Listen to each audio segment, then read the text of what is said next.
បាទជំរាបសួរថ្ងៃនេះមកចង់ចែករំលែកនៅផ្នែកគណិតវិទ្យាជូនទៅដល់បងប្អូនសិស្សានុសិស្សដែលរៀននៅវិទ្យាល័យឬក៏នៅវិទ្យាល័យទាំងអស់គ្នានៅក្នុងថ្នាក់ទី9ណាគេមានទ្រឹស្ដីបទមួយគេនិយាយថាគ្រប់មុំក្នុងរបស់ត្រីកោណទាំងអស់គឺស្មើជាមួយនឹង180ដឺក្រេតើទ្រឹស្ដីបទហ្នឹងវាពិតប្រាកដអត់អញ្ចឹងថ្ងៃនេះខ្ញុំនឹងស្រាយអស់ចម្ងល់ថា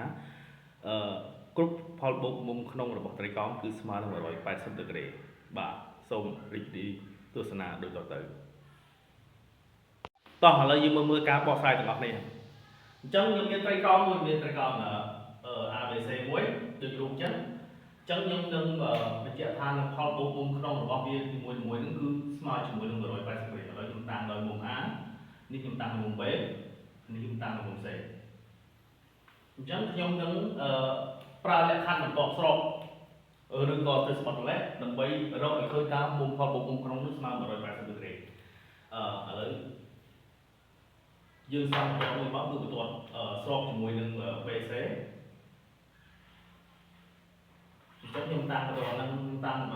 បាត់ហ្នឹងដោយបន្ទាត់ហ្នឹងដោយ B' C' ចុះ B' ជាមួយនឹង C' អូខេអញ្ចឹងមានការបន្ទាត់ BC ជាមួយនឹង BC ជាមួយនឹង B' C គឺវាស្របគ្នាមួយទៀតគឺយើងត្រូវជ្រើសរើសចំណុចទៅលើអង្កត់ហ្នឹងមួយបានតែយើងជ្រើសរើសចំណុច M1 ឬចំណុច M1 បន្ទាប់មកគេសំ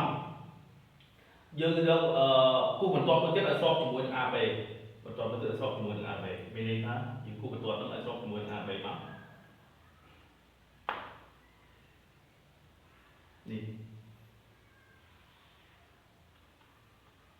ពេលហ្នឹងយើងបានមួយទៀតគឺយើងបានមុំនេះគឺមុំនេះគឺមុំហ្នឹងគឺស្មើជាមួយមុំ B គឺជាមុំ B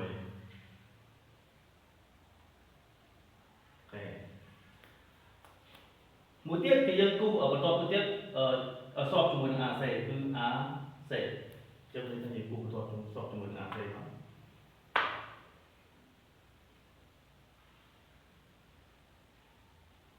អូខេពេលហ្នឹងយើងបានមុំមួយទៀតគឺនេះមុំនេះគឺជាមុំ C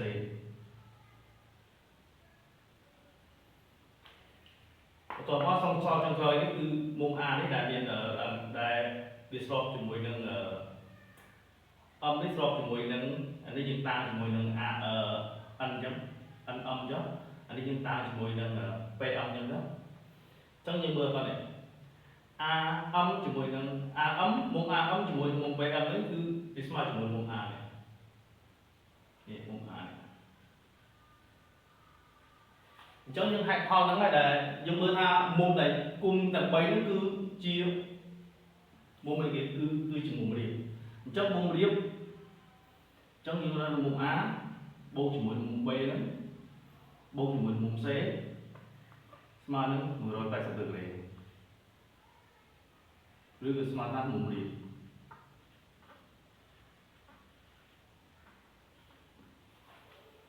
អូខេអញ្ចឹងហើយបានជាគេចែងទិសបត់ថាផលបូកមុំក្នុងរបស់ត្រីកោណគឺស្មើជាមួយនឹង180ដឺក្រេអញ្ចឹងបើសិនជាមានចម្ងល់អីអាចខមមិននៅក្នុ